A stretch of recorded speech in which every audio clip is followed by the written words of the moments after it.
Hey everybody, what's up? Before I get into the video, I want to thank the Patreon members. Been growing, been doing quite a few of the video lessons. I think I've been helping you guys out and I appreciate the support. So if any of you guys want to have one-on-one time with me over video, join the Patreon, you get a lesson that way. They seem to be working out pretty well. Alright, let's get into the trick of the day, and that is frontside crooked grinds. Now that's one that I waited for a while to cover because it's a little more of an advanced trick, right? So when we think of our tricks, we think of like the beginning tier tricks, and then we think of the tricks where you're like, I guess I would call it an intermediate skater, but really the beginner portion of skateboarding, that lower part of the pyramid, is much larger than it is in other activities, I feel, because I feel like you're still a beginner when you're a beginner when you're learning how to roll and ollie, and you're still a beginner when you're learning how to shove it and pop shove it in frontside 180. And then there's another level where you're learning to 50-50 grind and nose slide and kickflip. And then there's even another level of beginner where you're learning frontside nose slides and tail slides and things like that. And I wouldn't put the front crook in this category. I'd say this one should come a lot later. And the reason I say this is because of my own experience with frontside crooks. Now, I learned how to do a frontside crook where I barely grinded at all, like maybe this far at the most. At the end of a ledge, you kind of fall off. You know, you can get away with calling it a front crook as a beginner. It technically is a front crook, but there's no real control involved. And I don't think that helped me out at all with the trick. I learned it and I would only do them once in a while. And then when I got to the point in my skating where I was trying to like film and I wanted to grind a trick, I had to learn how to front crook all over again. It's like they were completely different tricks. Not too different from kick flipping than the beginner way and kick flipping in the second of the 3 stages that I talk about in my kickflip video. You know, they're like almost like different tricks, and from the first kickflip to the third kickflip, it's a completely different ball game. The difference being every stage of the kickflip is necessary to get to the other stage, where I don't feel like this is true with the front crook. So I'll give you guys some criteria. If you're going to be learning front crooks, I'd say you should be able to do 50-50s pretty much every try, frontside and backside. You should be able to do crooked grinds pretty comfortably. You don't have to be able to do them every try. Definitely nose slides, definitely frontside nose grinds, maybe backside nose grinds too, because the way that you pop out, if you're doing a backside nose grind where you pop out, you use the same type of motion for this trick, right? You should have your kick flips, your heel flips, you know, the basics. Maybe be ollieing down a set of stairs. You have your basic transition tricks, you should have those down. You know, like you should be able to axle stall, rock to fakie, frontside and backside disaster, stuff like that. And this frontside crook, it's going to require that you have a pretty good understanding of your ollie and you have a good degree of control over your ollie. Because before I get into it, the trick and outlining it step by step, one of the biggest mistakes that I see with front crook is people leaning forward to make the crooked grind happen, and that causes them to fall off their board. Okay, that's a big mistake. And another mistake that I see people making is popping too high, right? The trick is so novel to them and they're so tense and anxious that they pop as high as they can over the ledge and then try to lean forward to compensate and get into it. And that's just setting you up for a fail. So I'm going to go ahead and get on into how I approach a front crook, which is actually a trick that I've been doing quite a bit lately, especially if you watch my Instagram clips. I've been doing a lot of them because I'm planning on doing some in the street. So first off, we talk about your stance. And for me with frontside crooked grinds, my back foot's going to be in the ollie box. I've talked about this in so many videos. If you've watched my other tutorials, you know what I mean. For me, that's anywhere from 1/2 inch to 1 inch from the edge of the tail. and the toe side being in the center of the board, so that really only my toes and the ball of my back foot are making contact with the tail. Now my front foot is going to be anywhere from an inch behind the first two bolts toward the nose to right up on those first two bolts. And that's going to depend on how high the obstacle is. Your average height obstacle, my front foot's probably going to be touching the two bolts, the two front bolts that are closest to the tail. My front foot is going to be anywhere from half an inch away from the edge, from the backside edge of the deck, to the toes on my front foot actually touching the edge of the deck. And that's just depending on if I'm skating an 8.5 or my smaller 8.38 setup and things like that. So that's where my feet are set up. And then I am going to roll parallel to the ledge, so no angle whatsoever. I found that this is the best way. I found that when I roll up to the ledge at an angle for frontside crooks, I tend to get in where there's too much of my truck making contact with the ledge. And you know, with backside crooked grinds, you don't have to pinch to make it work, right? There's so many people who think that no crook, no pinch.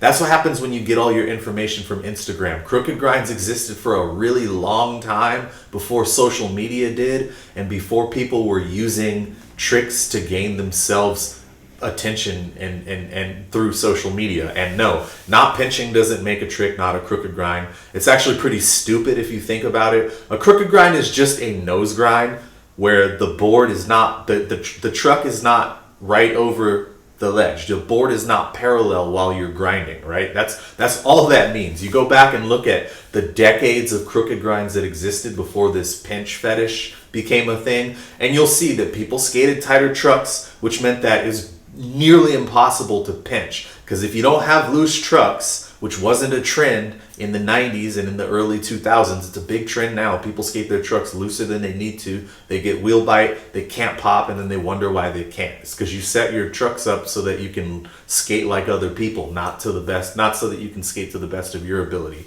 That's a whole other thing. That's like a rookie mistakes video. If I roll at an angle, I'm not able to pinch my front truck, and I can't make a front crook work, at least a long front crook work, without a pinch. So I'm going to be parallel to the ledge, and I'm going to be about 6 inches away, preferably, sometimes about a foot away. It really just depends. It's hard to do this consistently, obviously, like how to gauge exactly how far away you're going to be, but that's what you want, because I don't want to have to focus too hard on transferring my weight over towards the ledge. But if you are learning frontside crooked grinds, you should be able to frontside 50-50, and so transferring over shouldn't be a problem for you at this point. But we want to minimize the amount of movement necessary so we can just focus on technique. So I am going to crouch, and for front crooks, I recommend crouching quite a bit because, like I said, a big mistake is people trying to pop too high, and then they have to lean in order to compensate for how high above the ledge they are. Then they end up getting it and sticking because there's too much force coming down on that front truck, and they're not able to precisely place their front truck in there, right? So we want to avoid that. What we're going to do is we're going to crouch down as low as we can comfortably crouch. We're going to pop, and when we pop, we're going to focus on, there's different parts of the ollie, right? There's the jump, and then there's you sucking up your knees when you're going for height. So we are going to try to use our ollie where we jump just a bit. So you want your vertical leap portion of the ollie to be about half the height of the ledge, and you want the rest of the height to come from you sucking up your knees, because we want to precisely place ourselves above the ledge. Now you should be popping in the same manner that you pop to get your body over a frontside 50-50. And that is, I explained it in my video where I talked about 50-50s. As you're popping, you're throwing your front shoulder over the ledge and then pulling your back shoulder with it. So it's kind of a staggered motion, right? And it's not going to look staggered if you've been doing this consistently, because that's a part of muscle memory. That's a part of having a movement dialed in to where it's second nature, right? So once we've executed our ollie, right? We've crouched, we've popped. Half of our pop is from our vertical jump, and the other half is from us sucking our knees up. We suck our knees up just high enough so that we're over the ledge. And then what I do is I point my front foot into the ledge. So this is very important. I'm not leaning my upper body towards the front truck at all. I'm keeping my upper body pretty static. My arms are up and they're parallel to the ledge. My shoulders are just over the ledge and my head is just behind my front foot, which is pointed out in front of me, right? So now I'm doing most of the pressing with just my toes and the ball of my foot. I have that in the pocket of my board. I'm using my arms and that front foot to push into the ledge, and then I'm gonna hold that crouched position.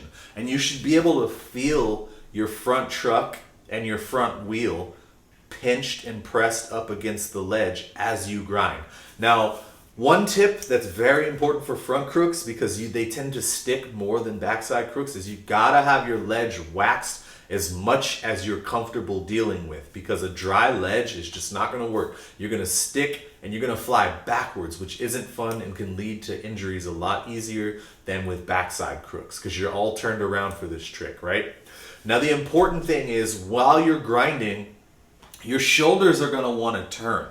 So I tighten up my biceps as my arms are out to negate this. I tighten up my core and I tighten up my quads as well, okay? And we're gonna take this grind as long as we can with this posture. Now, I've said before that skateboarding is the art of knowing when to stay still, and never is that more apparent than when trying to hold a frontside crooked grind. You really have to execute the first part of the trick, so that's setting up your feet, popping, getting over the ledge, and getting into the front crook. And then once you're on that ledge, you have to stay still, using all of your musculature to make that happen. So once we get to the end where we want to exit the ledge, right, there's a couple ways that you can do it. You can come to fakie, which is probably going to be easier for a lot of you in the beginning when you're starting to grind these longer, right? That's the easiest. All you have to do is start rotating your shoulders away from the ledge. So with this, in the beginning, we started the motion with our front shoulder, which is this one for me since I'm goofy, but at the end, we want to use our back shoulder to start. So we want to start turning our back shoulder away from the ledge, and then we want to push into the ledge with our front foot. So that's going to cause kind of like a nollie backside 180 motion. And then as we're turning, we want to make sure that our knees are bending so that when we land, we absorb the impact. And we want to keep looking down at our feet so that we don't get all turned around. That's the easier way to come out. Now, the other way is you're going to want to pop out of these, right? And obviously rolling off the edge of the ledge, if you're doing that, all you have to do is hold that position, stay still, and once you see the ledge ending, start to lift your front foot up a little bit and keep those knees bent, and then it'll work. But if you're popping out, okay, what we're gonna do is we're gonna keep our shoulders in that position, and like I said, while you're grinding, you should be crouching down as you grind so that you're lower, right? Well, once we wanna pop out of this, we are gonna keep our shoulders where they are, push our front foot into the ledge, kind of to propel us back, and then throw our shoulders back behind us. So it's kind of a nollieing motion. Like I said, nollieing should be another prerequisite for trying this. If you can't do a good, consistent nollie, you probably want to wait to learn these until you can do that, in my opinion, because nollieing, being able to nollie, being able to do a good nollie is going to help you get out of this trick. And once you've done that little nollie motion and you've shifted your shoulders back away from the ledge, your legs should follow underneath you. You should crouch and roll away. And that's pretty much how you do this trick. Now, learning this one is like an easier said than done thing. I've been able to do them for a while, but I come in and out of doing them. And lately, I've been skating my local park, which is Lake Street Skate Park. And there's a long ledge that goes over a manual pad. And I fell in love with front crooks again doing them over this. So in order to keep these in my arsenal, I force myself to do at least one to forward and at least one to fakie every time I go to the park, and it's crazy. Some days I can do 3 in a row. Some days I'll land the first one first try, and then it'll take me 20 tries to do another one for whatever reason. But I do feel better and better at doing these by doing them more. So this isn't the type of trick that you can learn and forget. If you learn this trick, land it 3 times, and then don't do it for a month, you'll find that you're almost back to square one with it. So this is one that I recommend you guys keep doing consistently. And that's all I have for this trick. Let me know down in the comments if this helped you out. It's a difficult one, but it is manageable. You know, I mean, Jamie Foy was able to do it first try down on Toro. Was it first or second try? I think it was first try, which is amazing. I would never commit to that down 20 stairs, but yeah, I'm glad I got to see him do it. And I'm glad that I'm doing front crooks again. I hope that this video helps you guys start doing them soon as well. Thank you for watching. Don't forget to consider becoming a Patreon member and going to www.collagesskateboards.com to check out the decks we have available. Peace.